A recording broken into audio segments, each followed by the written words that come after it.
Good morning, LinkedIn community, energy community, and more. Welcome to this week's episode of Coffee with Jim and James. All right, a quick little story.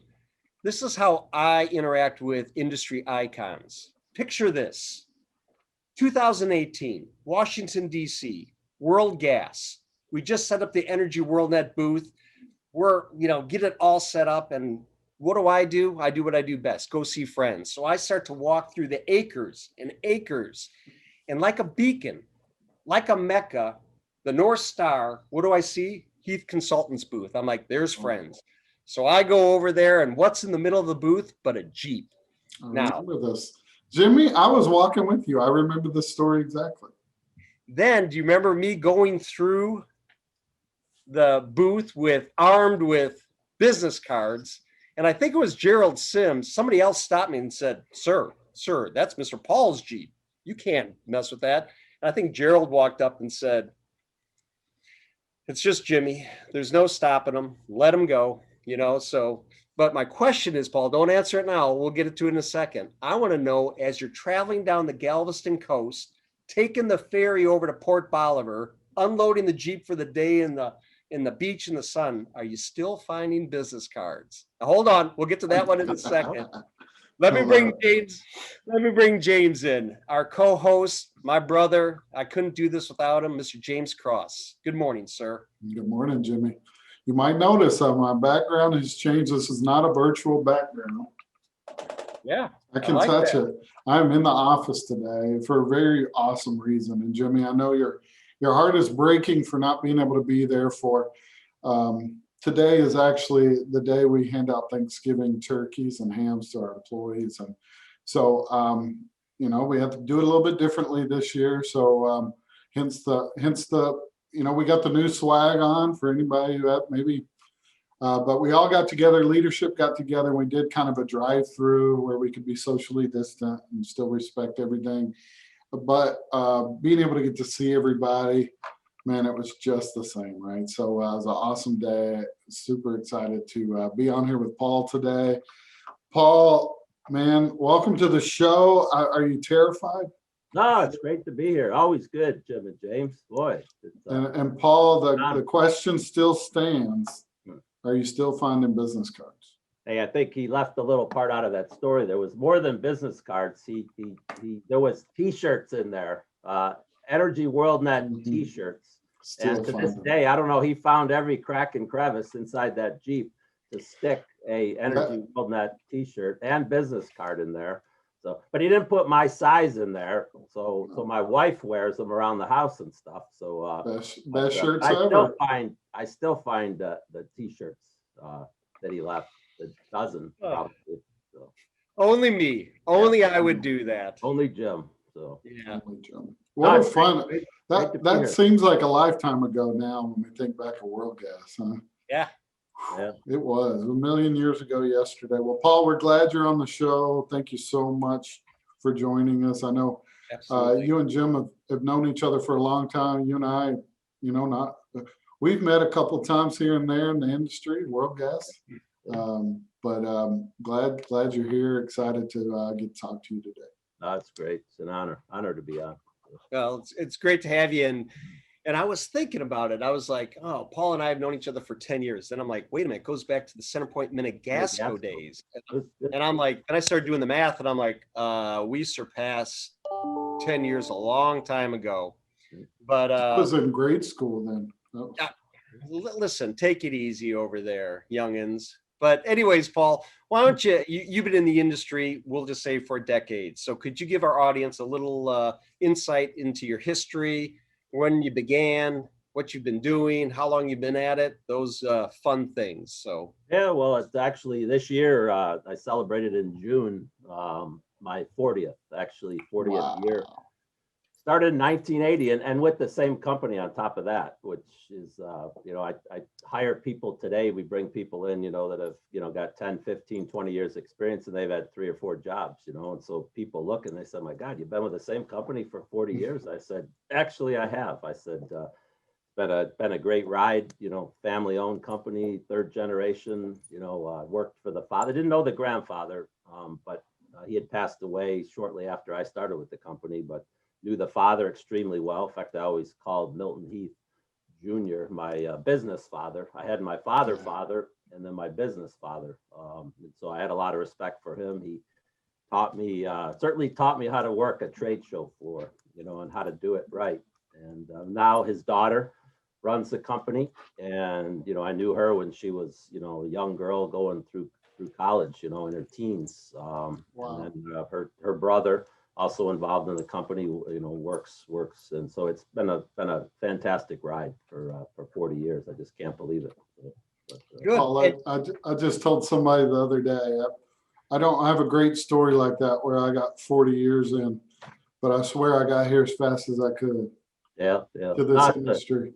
That's why it doesn't seem like 40 years, because it's always changing. I've always traveled the country, traveled the world, different gas companies, different people, different vendors. And so every day is something different, so it wasn't kind of like going to the same office job every day. And it was just, it's been remarkable. It's been lots of fun. So enjoy every day of it.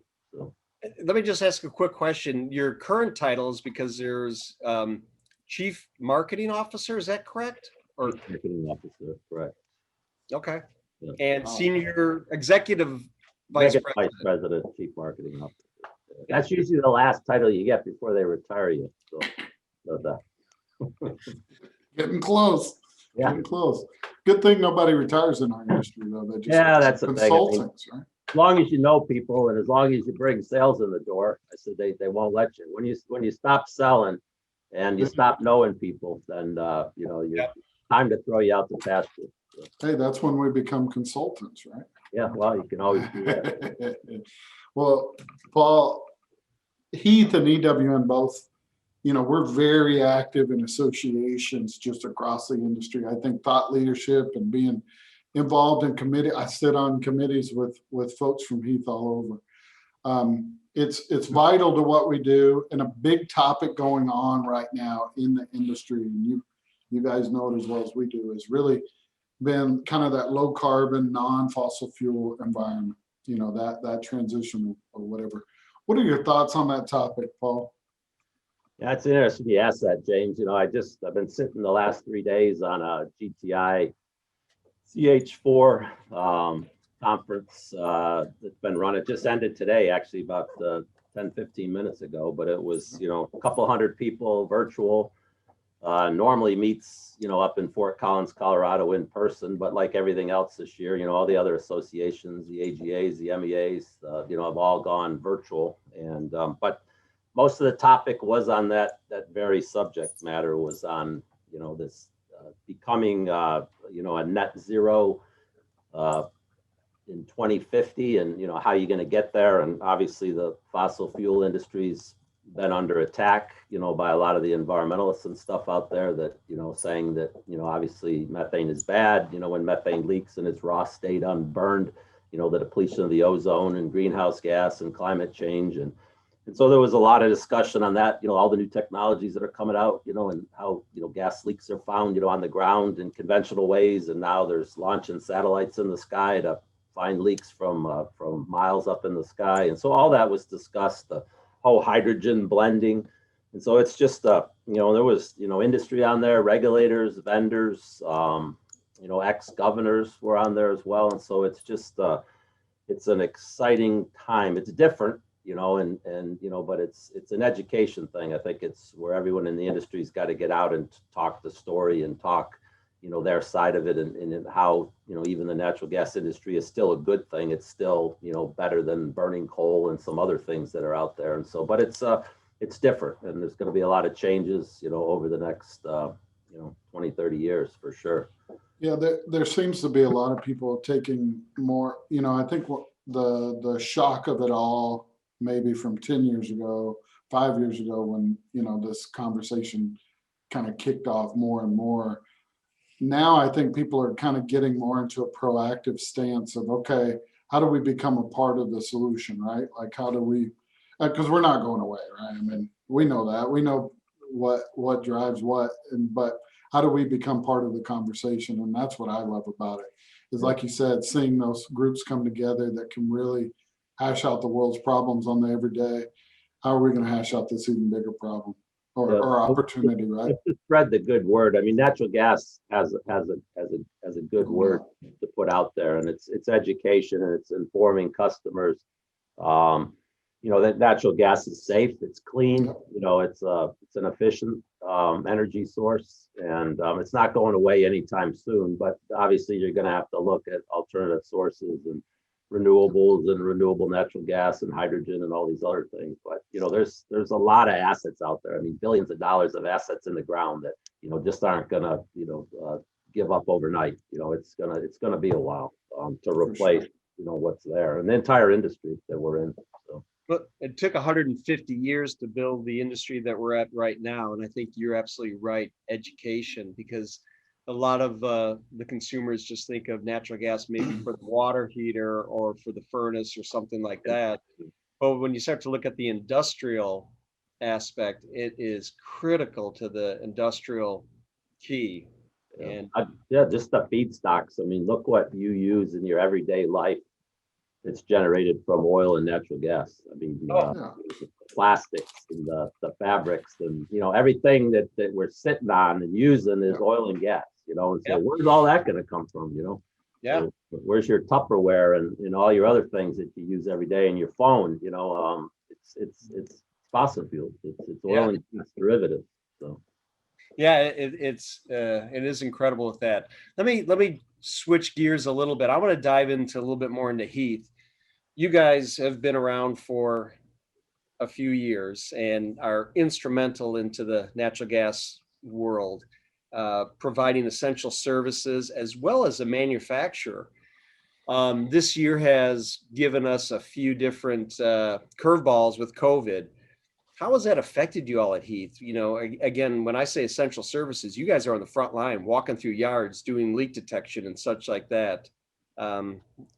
That's a good question, Jim. I mean, obviously, our services, our field services of underground locating and meter reading and leak detection are essential, and so they're all essential services. And so, we've continued, when this took place the end of February, early March. I mean, we've continued, to be out there, boots on the ground, working every day. I mean, we've changed the way we've done the business.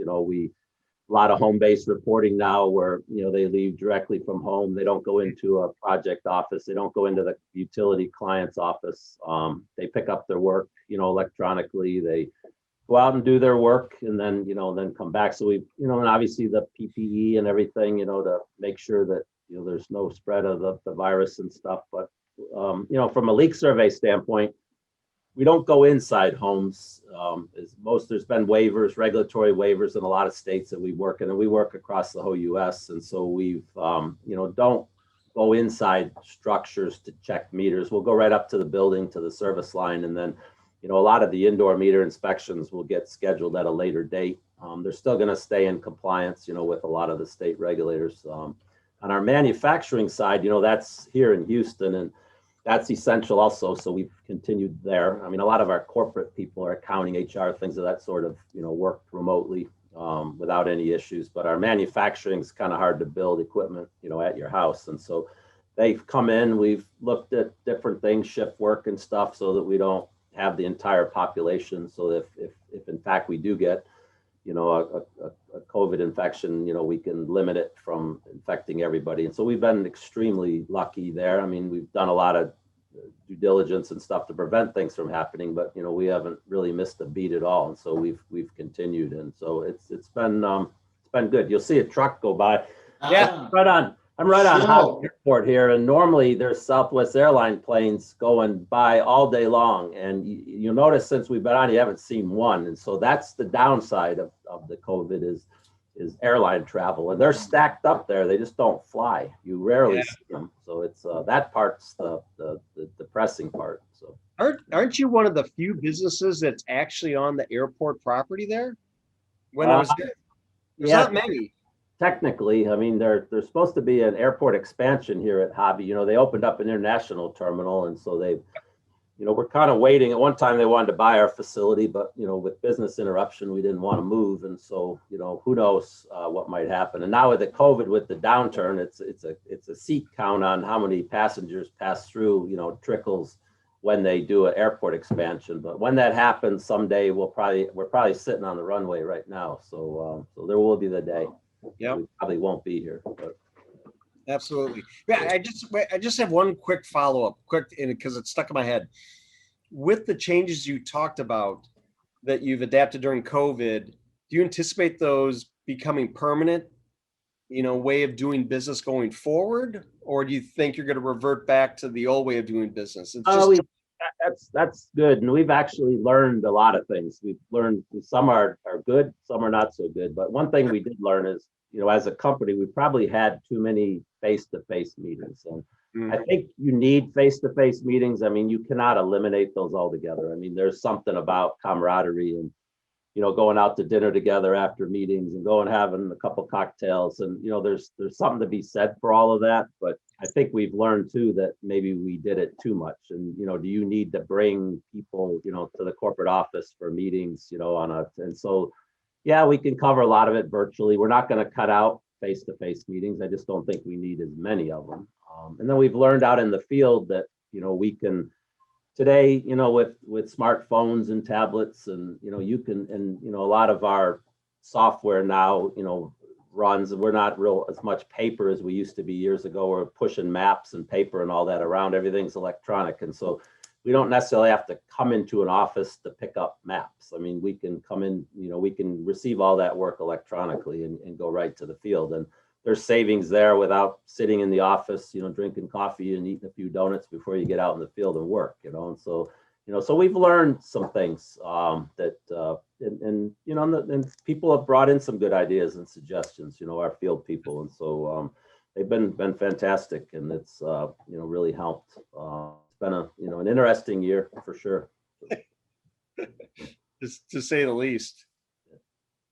Oh, James, we can't hear you. There you go. Yeah, y'all haven't seen it. I've been over here working technology magic to make my AirPods work. They just, all of a sudden I won't hear anyone talk. And I'm like, oh my gosh, I hope that it's not my turn to talk. You're back. Yeah, You're I back. go, whoa. And then I silently come over here and fix something, and then I'm back on. Sign So, language. I was really scrambling over here. I just looked really calm.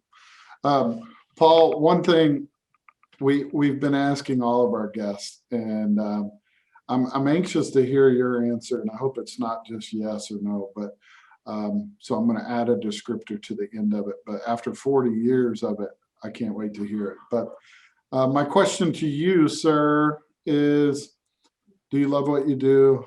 And if so, why? And if not, why?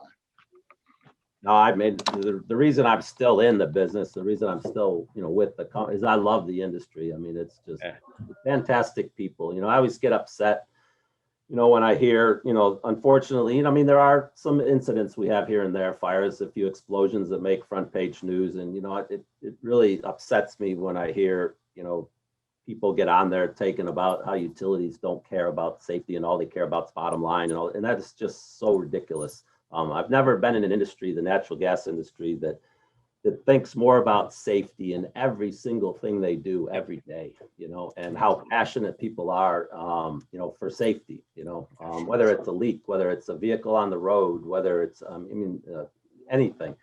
And so, the people in this industry are phenomenal. I mean, whether it's a utility, whether it's a municipality, investor owned, whether it's an associate member, vendor, manufacturer, whatever. I mean, we're all in this together, and everyone understands their place in the industry and how each of what everyone does, benefits the industry as a whole. And, that part's what keeps me. And the fact of the company, I mean, we've been lucky as Heath being the third generation family in today's business. And, I mean, a lot of companies been bought and sold, acquired by private equity firms and things of that sort. And I feel extremely lucky that I've worked for the same ownership for those 40 years. And obviously, part of it is your employer has to care about its employees and which they've always done, and vice versa. And, it's a two-way street. Employees, have to, do what they need to do for the employer, and the employer has to respect for, on the same way. And so it's a win-win both ways, and it's been a fantastic ride, and not ready to go yet. I'm still excited, healthy. Things are going. Love the people, love the industry, and not going anywhere soon. So Good, because we love you. yeah, We do. Platonically, of course, but we love you. that's right, Jim. So, but it'd be good to get back to trade shows and stuff. It's just been a crazy industry with just all the changes and everything, and so it's been an interesting year. Yep. Hopefully this is over here shortly, and we can get back to normal again, at least, and go back to trade shows and seeing people face to face and having a few drinks and seeing people in elevators coming down from the rooms and hospitality suites and just back to normal. So, A lot of business and relationships and networking are done. yeah. I never thought I would miss no those. video. I never thought I would miss those tiny little beers at the embassy suites and the little, the Chex Mix that we got for free at dinner. Right. Yeah. Makes you appreciate, so. But I think everybody's ready. Virtual. I mean, it's good. I mean, it's fun. People are learning how to do things better, but I think, people are also getting tired of it too. It's just, these trade shows now that carry on for weeks at a time virtually. I mean, it's It's brutal. Yeah, it's a hard little bit different. Paul, I don't know how much you've watched of our show, but the funny part about our show is we created it so Jim had something to do because he wasn't going to be traveling, we sat there and said, what on earth are you going to do with your time, Jim? You're going to go crazy. You're going to run off into that ocean. Yeah. And so I wanted to see Jim walk by by the pool. I'd seen with his blazer and his Bermuda shorts on and bare feet, so he saves that for Snapchat. Awesome environment there. Hey, blazer and shirt on the top, Bermuda shorts and bare feet on the bottom. That's a Florida life. That's the one thing, virtual. Yep. Paul, you've been an awesome guest. Yeah. Jim will lead us out, but Paul, you've been awesome. You guys are fantastic partners in the industry. I sit beside several people on committees and boards from Heath, and again, the things you guys do, y'all are a special breed for sure. Yeah, no, we love that. We think that represent trade shows and the AGAs, the SGAs, the WEIs, all those. I sit on the IGU now, the international, which is the one above the AGA for the world, and that it's I always tell people, a lot of younger people, get in the industry, come to trade shows, and they say, I sat at my booth, for 3 days, I never saw any customers. I said, well, if you think that you're going to sit at your booth and you think that every customer is going to come by and see you, it's not going to happen. I said, you need to get out, engage yourself. You need to get on some committees. You need to, go out to the functions, go to the hospitalities and get out and meet people. I said, you'll meet people, in the bathroom, you'll meet them on the elevator, you might see the president. I just saw a plane, Paul. Hey, the economy's picking up. So we're moving.